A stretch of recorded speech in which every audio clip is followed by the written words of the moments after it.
This is Daily Reflections on Divine Mercy from My Catholic Life. Today's reflection is entitled, The Voice of the Church. God has spoken to the saints in numerous ways, including through many interior graces and inspirations. But even the greatest mystic, living on the heights of holiness, must ultimately submit to the voice of God spoken through His Church. The Church, especially in the person of our Holy Father, is the clearest channel of the voice of God in our world. Through the Church, we will be led to heaven. We must always strive to be in perfect union with Christ as He is alive and made manifest to us through His Church. We must let ourselves be led by God through our bishops, pastors, and all to whom He has entrusted our pastoral care. Giving authority to the Church was God's idea and plan.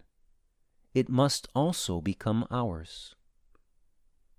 Do you see the wisdom of the plan of God as He has chosen to reveal Himself to us through the Church? Do you believe in the Church as the mother and teacher of your faith?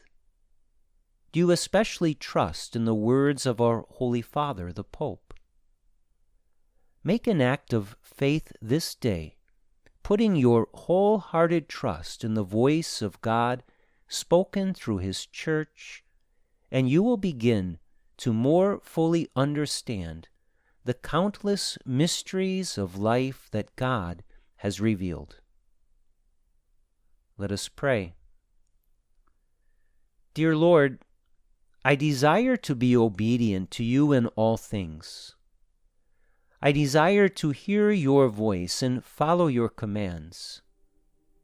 Help me to have the wisdom to discern You speaking and acting through Your Church. May I see beyond the person of the priest, bishop, and the Holy Father, so as to discover Your guiding hand. Jesus, I trust in You.